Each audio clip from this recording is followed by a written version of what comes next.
Hey everybody, welcome to the Writing Lounge. This is a public re-recording of the webinar that was held on June 23rd, Grammar Time. We're going to work on eliminating errors that undermine your credibility. For those of you who are not familiar with the Writing Lounge, we have a very simple objective. We have a low-key webinar communication series where I come in, we talk about one topic at a time, and I try to figure out places where we run into trouble with our writing, why we run into trouble, and I'll present to you a few techniques to get us past those difficult points. Now, today's topic is grammar time, and we're going to do a refresher on all those pesky little errors that continue to be part of our writing.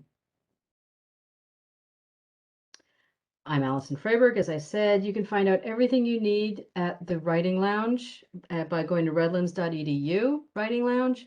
And you can find me by email, on LinkedIn, on Twitter, and you can connect with me very easily. So I encourage you to go to the Writing Lounge. There are other recordings there, and there's also a list of webinars that are coming up. All right, grammar time. Let's name your nemesis. Is it sentence run-ons and fragments? How about punctuation, commas and semicolons and colons, periods? Verb tense shifts, subject-verb agreement, parallel construction, apostrophes, capitalization? What are the things that get you every time? And let's see what we can do about them. Let's start right in on run-on sentences. Now, a run-on sentence occurs when there's more than one sentence packed into what you've presented as a sentence. When more than one independent clause is in a sentence, you're going to get a run-on most of the time. Let's see what that looks like. Here's an example. The economists went to the conference. They presented recovery plans. Now what you'll see is we have one sentence, the economists went to the conference, and then we have a second sentence, they presented recovery plans. I am separating them by only a comma. And that's not enough. Okay, I joke around a lot and I say that in this case, when you're trying to shove two sentences into one, it's kind of like putting two sets of in-laws in the same space. It doesn't work. Okay, and a lot of trouble happens. So we need to create the space. And here's what you can do. You can make two sentences. Hey, if they're two sentences, let them be two sentences. The economists went to the conference, period. They presented recovery plans. Never worry about a sentence being short and clear. You can also use a comma and a coordinating conjunction. In this case, it would be the economists went to the conference, comma, and they presented recovery plans. In this case, what we've done is we've used this coordinating conjunction with a comma to coordinate the two independent clauses. It gives them a little more breathing room. Okay, coordinating conjunctions. For those of you who remember conjunction junction, you learned about coordinating conjunctions. And if you don't remember conjunction junction, you should go look that up on YouTube because it's very catchy. There are a number of coordinating conjunctions, and here they are. There's 7 total. And, but, or, so, yet, nor, for. The way I like to remember it is, if it has more than 3 letters, it's not a coordinating conjunction. The third way to clear this up is to use a comma and a subordinating conjunction. And a subordinating conjunction means just what it sounds like. it subordinates, it makes less than whatever's in front of it. So this is what it would look like. The economists went to the conference, comma, where they presented recovery plans. Now, they presented recovery plans is an independent clause. It could live on its own as a sentence. As soon as I put this subordinating conjunction there, this where, it makes what comes after it less than a sentence. So then it works. I don't have two independent clauses in a sentence. We'll talk about those a little more. I can also use a semicolon. Now for a semicolon, whatever's on either side of that semicolon needs to be able to live on its own as a sentence. It needs to be an independent clause. The economists went to the conference. Fine. They presented recovery plans. Fine. You can separate it with a semicolon. Now, why would I use a semicolon instead of just a period? I'll use a semicolon if I want to really imply a relationship between those two independent clauses. And I do here. So I can use a semicolon. Please remember, a semicolon is not a big comma. It's more like a little period. Here's a little more on run-on sentences. Second example. Chemistry has contributed much to our understanding of foods. Therefore, many foods, such as wheat and beans, can be produced in labs. That's a run-on sentence. I have two independent clauses that could live on their own as a sentence. Chemistry has contributed much to our understanding of foods. That's a complete sentence. That's an independent clause. It can live independently. Many foods, such as wheat and beans, can be produced in labs. Also, an independent clause. It can be its own sentence. And I'm trying to join them with this word therefore. Now, is therefore a coordinating conjunction? No, because it has more than 3 letters. Is it a subordinating conjunction? Does it make what comes after it less than a sentence? No. And I know that because I can move this word around. I can say, many foods such as wheat and beans, therefore, can be produced in labs. Or I can say, therefore, many foods such as wheat and beans can be produced in labs. If I can move that word around, it's not a conjunction, so it can't join independent clauses.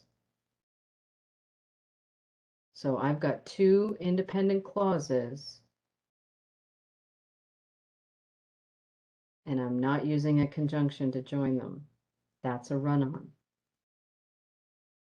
Some laboratory foods taste good. That could be a sentence. They are not nutritious. That could be a sentence. Again, I'm trying to join it with a word that is not a coordinating conjunction. It has more than 3 letters. And it is not a subordinating conjunction because I can move that word around. However, they are not nutritious. They are, however, not nutritious. They are not nutritious, however. So if I can move it around and it makes sense, it's not a conjunction. I would say 90% of the run-ons I see occur because we're using therefore and however to join independent clauses, and they are not the tools through which we join independent clauses. That's how we get run-ons. So I fixed it here. Chemistry's contributed much to our understanding of foods, period. Many foods, such as wheat and beans, can be produced in labs, period. Some lab foods taste good, but they are not nutritious. Now, in this case, I have added a comma and a coordinating conjunction. But is a coordinating conjunction. So that works, and I've cleaned up my run-ons. Now, it may seem that it's not such a big deal. I mean, I understand these sentences. And yeah, these are pretty simple sentences and we can understand them in their run-ons. But it can get really messy really fast. And you'd be surprised at how many times we just add independent clause to independent clause to independent clause. And this poor sentence is going on forever and it's just a big old run-on. Watch out for your therefores and howevers. Oh, I also wanted to mention that these are live links. And if you contact me, I'll send you this slide deck and you can practice. I have links to places to practice everything we're introducing. Sentence fragments. This is kind of the opposite of a run-on. If a run-on is more than a sentence fragment is less than a sentence. It's a fragment of a sentence. Here's an example in context. Although the entrepreneur submitted the business proposal to the incubator hub. Now, wait a minute, we're thinking, let's look at this, right? What do we need for a sentence? We need a subject, doing a verb, and a little extra stuff. The entrepreneur is the subject. Submitted, that's the verb, and there's our extra stuff. And if I had just written the entrepreneur submitted the business proposal to the incubator hub, we're good. This is our trouble word. This is a subordinating conjunction. And what it does is it makes what comes after it less than a sentence. Even though we're adding words, the word that we're adding makes what comes after it less than a sentence. It makes it a fragment. And you can hear it when you read that out loud. Although the entrepreneur submitted the business proposal to the incubator hub, you can feel like you want to go on. And there's a reason for that. It's because that although is creating that. Here's a correction. Just get rid of the although. The entrepreneur submitted the business proposal to the incubator hub. Now, a more complex revision or correction would look like this. Although the deadline had passed, the entrepreneur submitted the business proposal to the incubator hub. So we have this independent clause in green, could live on its own as a sentence. The deadline had passed, could have lived on its own as a sentence. But as soon as we add the although, it makes what comes after it here in blue less than a sentence. Although the deadline had passed, comma, blah, blah, blah, blah, blah, blah, blah, blah, blah. That's a good correction. Watch out for your subordinating conjunctions like although, while, when, and because.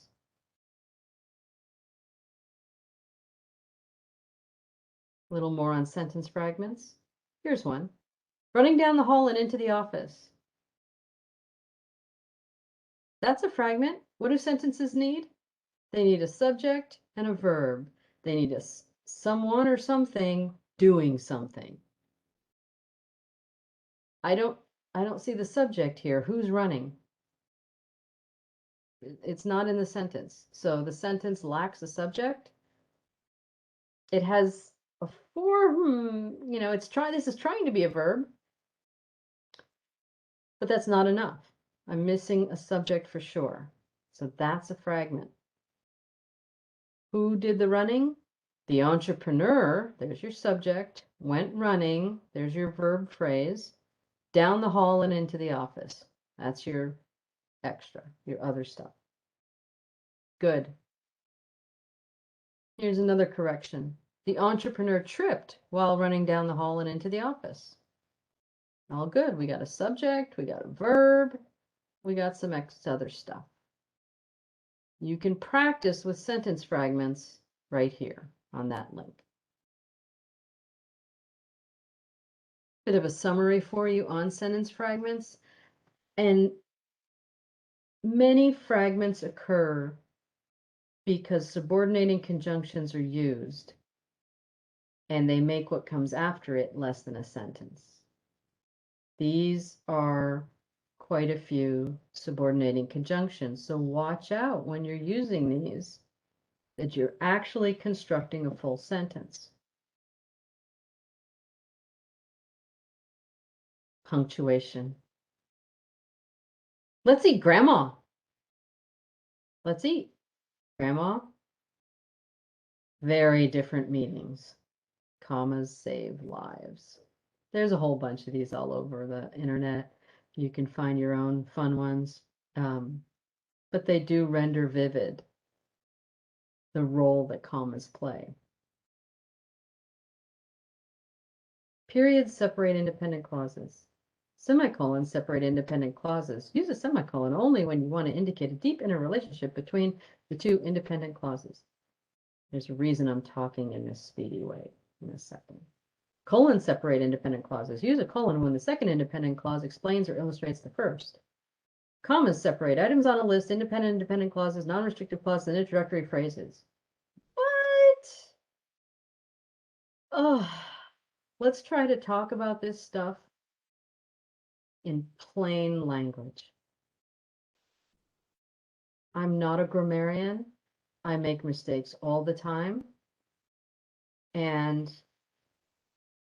it helps me to talk about grammatical errors and sentence errors in just the simplest language I can find, because this stuff is hard. Periods. You put them at the end of independent clauses, right? At the end of a sentence. A sentence is an independent clause, has to have an independent clause. Here's one. Pizza was delivered in record time. Lovely sentence. It was steaming hot, but still crispy. Also a lovely sentence. Don't be afraid of short sentences. Here we go. And we'll be working with pizza and economist Gabriel Alvarez for the rest of our examples. Economist Gabriel Alvarez writes extensively on entrepreneurship in Peru. Her latest article focuses on the top projects to emerge from the Atlas Innovation Hub in Lima. Two very fine sentences built on simple independent clauses. Semicolons.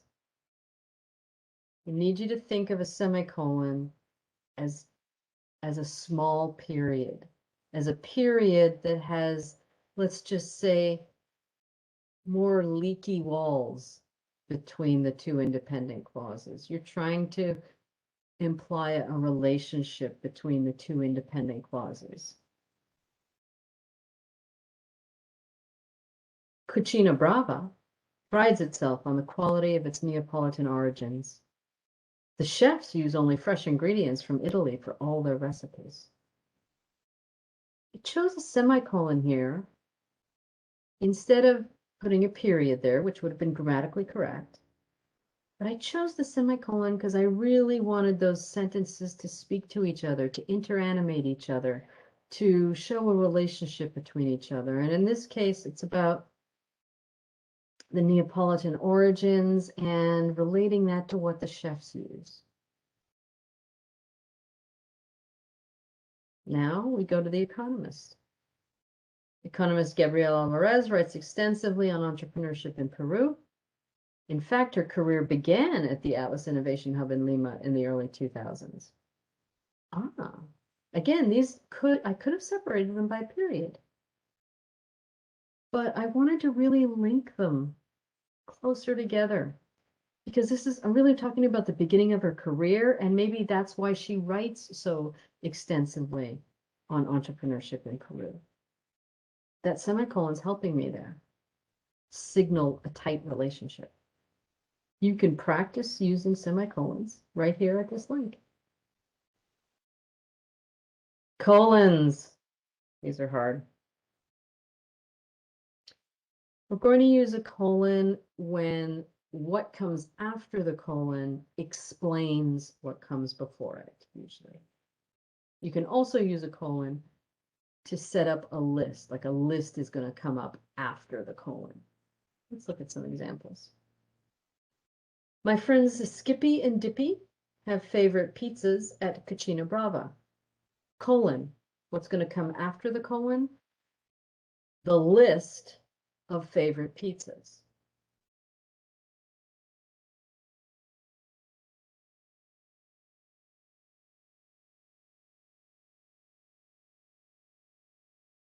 The leadership degree was wildly popular. Colon. Fall classes were full by early summer. In this case, what comes after the colon explains what came before it. You can practice with colons right there. Commas. Spend a little time on commas. Commas are not little periods or rest stops sprinkled into a sentence. Sometimes I feel that we use commas the way we use salt on French fries. We just sprinkle them on. Okay? Or we're typing and we pause for a second in our process of typing and we'll just put a comma there and then we'll start up. And that's not okay. There are specific uses for commas and I'll explain a few of them. The first is we use a comma after an introductory phrase. Introductory phrases are never sentences on their own. They're dependent clauses. They're introductory phrases, like after the game, the couple went home.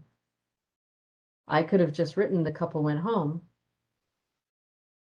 but I was giving you an introductory phrase to define that. In 1976, comma, in the absence of research on the subject, comma. Okay, they're introductory phrases, and you have a comma after an introductory phrase. We also use commas to create room for non-restrictive clauses. What's a non-restrictive clause? It's a little extra information you want to put in a sentence. It's not absolutely necessary for the sentence, but it's a little extra information you want to put in there. So look at this first sentence. I'm going to read it without the stuff in red. The stuff in red is the non-restrictive clause. The student decided to join the Redlands cohort. Perfectly fine. Lovely sentence. I decided as a writer that I wanted to add a little more information to that sentence. So I have to make room for it. And the way I make room is I actually pull that sentence apart and I put commas on either side of that information that I want to insert. So there's a comma here and there's a comma here. Same thing here. Second example. The job was sought after by many. I want to add extra information. The job, however dirty it seemed to be, with commas on either side, was sought after by many. And a third example. The class on the history of economics is scheduled for spring semester. Pull your sentence apart. Taught by Professor Dre. A little extra information. You want to bring it in there. Better have your commas on either side. The mistake I usually see is that one comma will make it in there, but not both.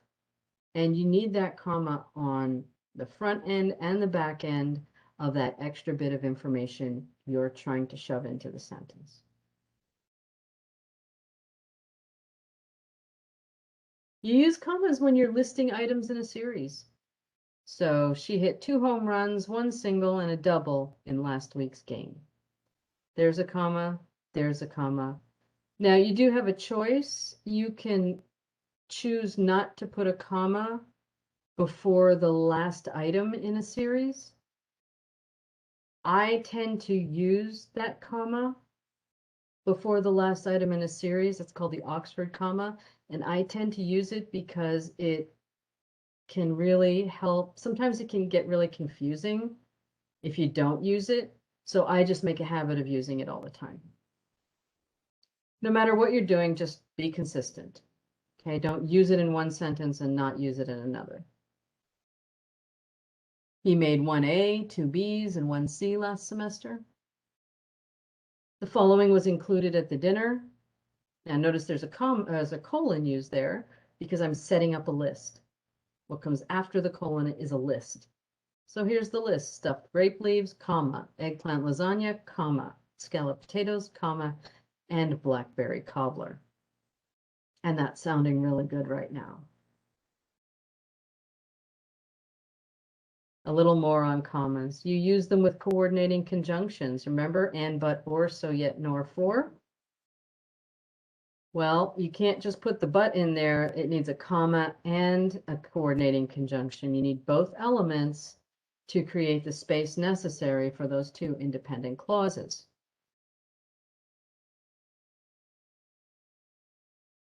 You also need a comma to separate dependent and independent clauses in a sentence. So here's our independent clause. The company let him go. That could live on its own as a sentence. And this is our dependent clause. Although he worked hard at his job, and we know it's a dependent clause because it's using a subordinating conjunction, right? Although makes what comes after it less than a sentence.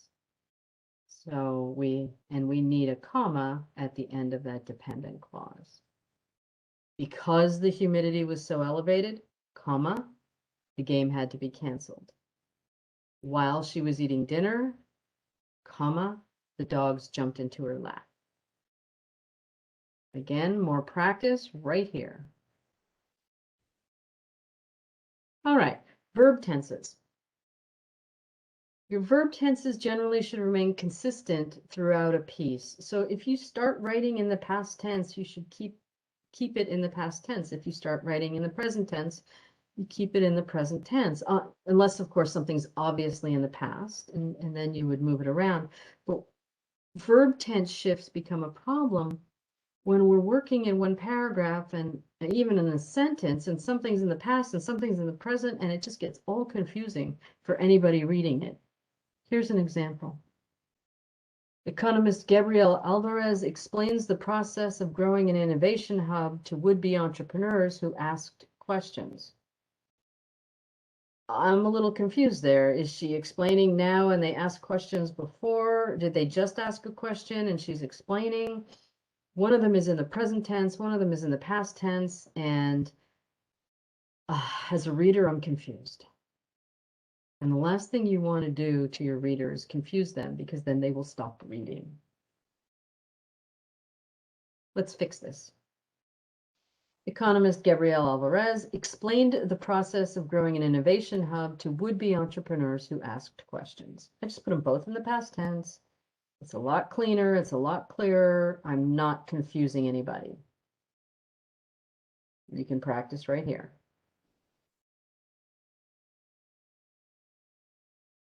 Subject-verb agreement. I have a lot of trouble with subject-verb agreement. And I don't know why. I know that subjects should agree with verbs. I know that if you have a singular subject, you should have a singular verb. I know that when you have a plural subject, you should have a plural verb. I know that, and I make the mistake all the time. So for me, what I do is I always save time to just look at subject-verb agreements in my writing projects. That's it. All I'll do is read it through, looking for subject-verb errors. Let's look at a couple. Here we go. I have 3 here for you. Skippy or Dippy are enjoying both pizza and lasagna. That sounds weird, doesn't it? It's weird because there's a subject-verb agreement error. I'm going to fix them in a minute. Everyone eating pizza and lasagna are happy. Again, it's not right. The group of students are devouring the pizza. That probably sounds the best, but this still has an error. Because watch. When I say Skippy or Dippy, I'm saying one or the other. So it's a singular subject. One of them is enjoying pizza and lasagna. I tried to trick you by saying both pizza and lasagna. But our subject is Skippy or Dippy. Dippy is, Skippy is. Everyone eating pizza and lasagna is happy. Our subject is everyone, which is actually one of those weird subjects that counts as singular because you're saying everyone. Everyone is happy. And it'll make more sense getting your subjects and verbs to agree if you find the subject and then find the verb, and then even if they're far away from each other, find them and say everyone is happy. Dippy is. See, if you can just read your subject and then your verb, you'll know if they're matching.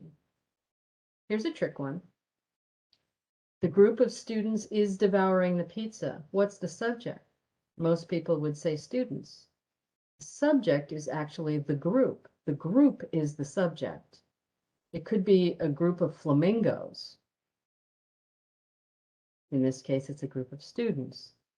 So the group, you would say a group is devouring the pizza. Okay, places to practice. I practice here all the time. Okay. Parallel construction.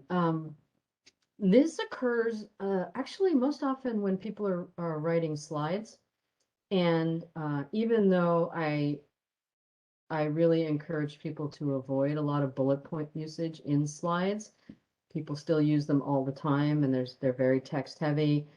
Anyway, if you are using bullet points in your slides, that's usually when you'll make parallel construction errors. And let's look at what that, oh, we're going back to Skippy and Dippy at the Cucina Brava. So they're enjoying three things: margarita pizza, lasagna, and Aperol spritzes. Great. I'm completely envious of Skippy and Dippy right now. But the way I've written this sentence, there's no parallel construction. And I'm going to show you something. Here's how you do it.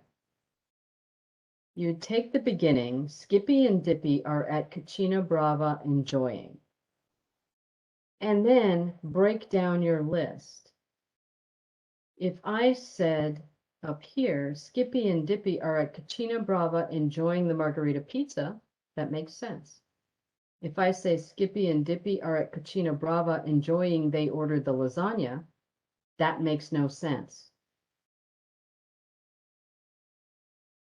So this is all out of whack in terms of being parallel. What I tend to do to try to think through this for myself is I write the first part of that sentence before the list, and then I just put the list, and this is where it comes into bullets. I put the list vertically, and then I just read each at a time. So now it'll make sense. Skippy and Dippy are at Cucina Brava enjoying the margarita pizza. Skippy and Dippy are at Cucina Brava enjoying the lasagna. Skippy and Dippy are at Cucina Brava enjoying Aperol spritzes. Now I'm ready to put them in a sentence. Skippy and Dippy are at Cucina Brava enjoying the margarita pizza, the lasagna, and Aperol spritzes. That is parallel. Watch this happening, especially in your slides, and you can practice parallel construction here. Apostrophes. Apostrophes show possession. Apostrophes don't show plural. And we also use apostrophes for contractions. So here's some possessives. In this case, an entrepreneur has a proposal. So the entrepreneur has something, a proposal. So the entrepreneur gets an apostrophe S. If you have something, you get an apostrophe S.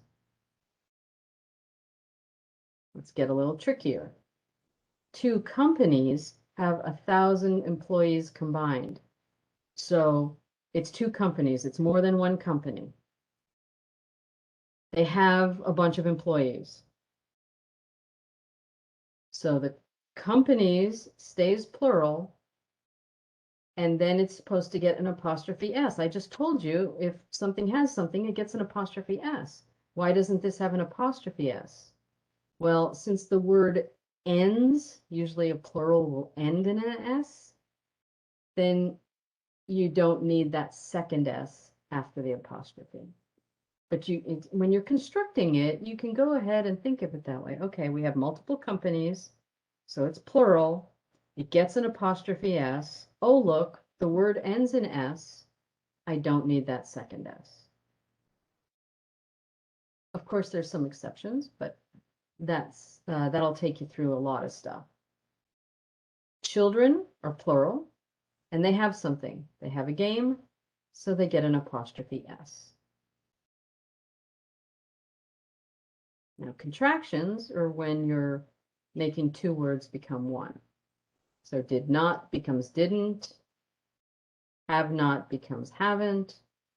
In professional writing, you'll probably avoid contractions generally. They're usually a signal of a more casual kind of writing.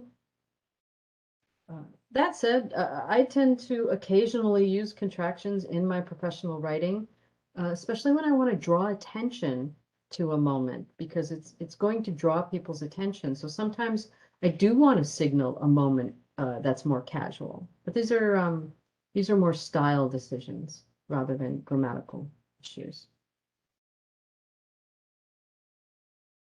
How about this? What does that mean? It means it is. Okay, so this case, it's a contraction. It's not possessive.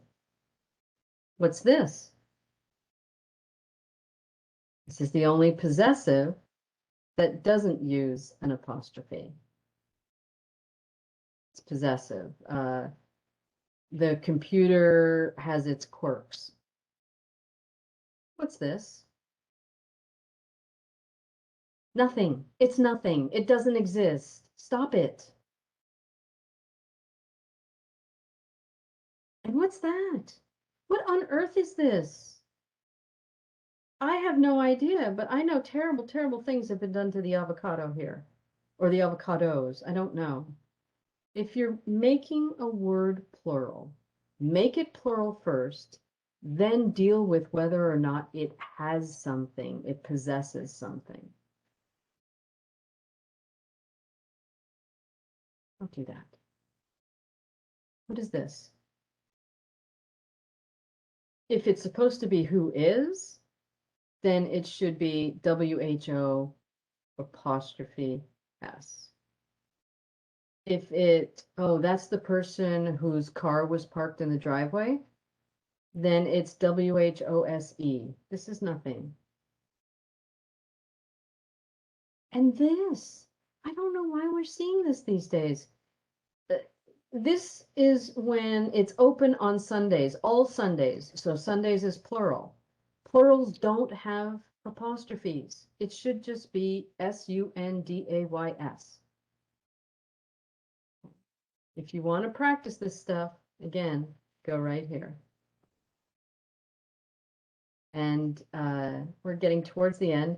Capitalization, one thing I have noticed in writing in the last few years, and I think it's probably because we have so many platforms we write on now, we tend to capitalize the first letters of words that we just feel are important. Well, we're only supposed to capitalize words that are proper nouns. So names, names of places, titles, months, holidays, things like that. Here's an example. Poppy Popover, that's her name. I just made that person up. I hope you know that. So she gets capital P's. Poppy Popover is the manager. But I did not capitalize this because that's the rule. She's the manager. That's not her title. It's just, she manages processing. Okay. It doesn't get capitalized. Of the processing department. Now, that's not the name of the department. That's just the area of the organization, so it does not get capitalized. Nifty Products is the name of the company. It is a proper noun. It is the name of something, the name of the company. It gets caps. And it's headquartered in Tottenham, England. That's a place. Tottenham's a city, England's a country. It gets capped. She is the director of operations. That is her official title. That's what's over at HR. That gets capped.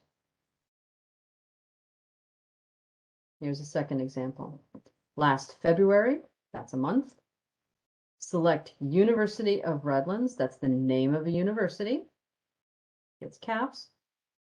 Students went to Trieste, Italy. That's a place, city, and a country to do a consultancy project.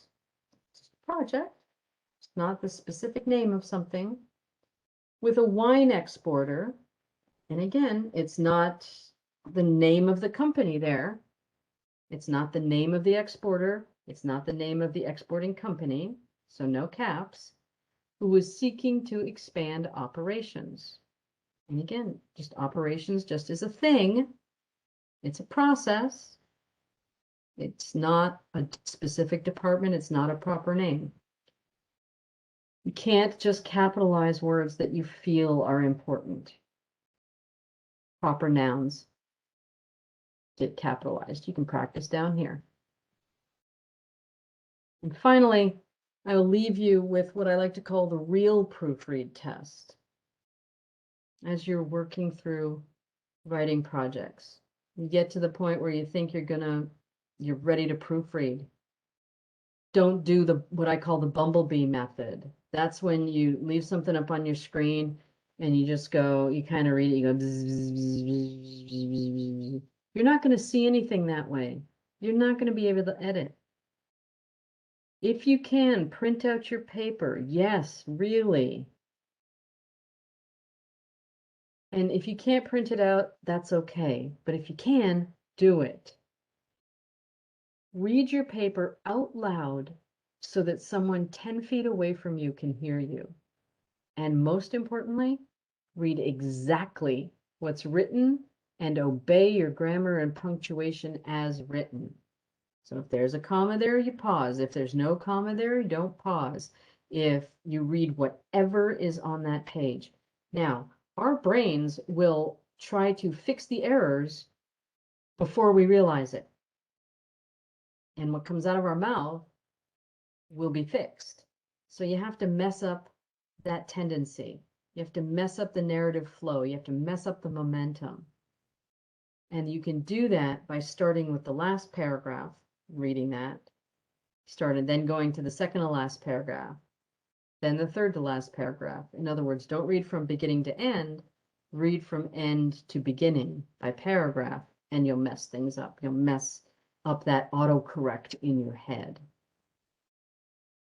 More practice right here.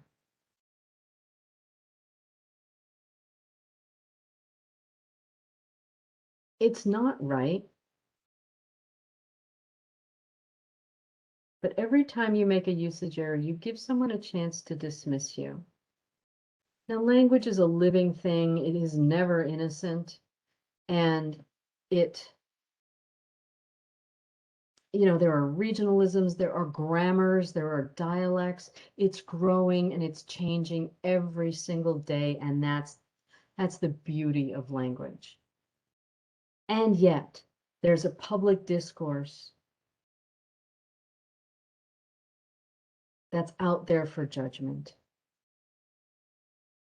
And I would like you to be able to really operate in those registers, close down chances for people to deny your hard work, and give everyone the opportunity to take you very, very seriously.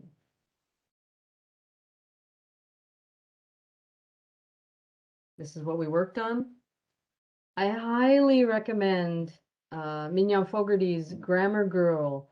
It's a great book. It's a wonderful podcast too.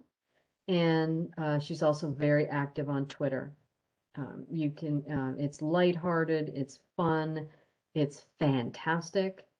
There's also the Purdue Online Writing Lab. In fact, a lot of those practice links I gave you are from the Purdue Online Writing Lab.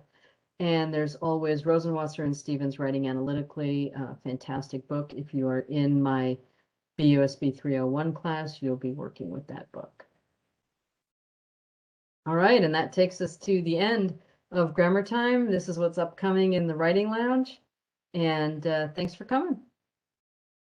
Hope to see you again soon.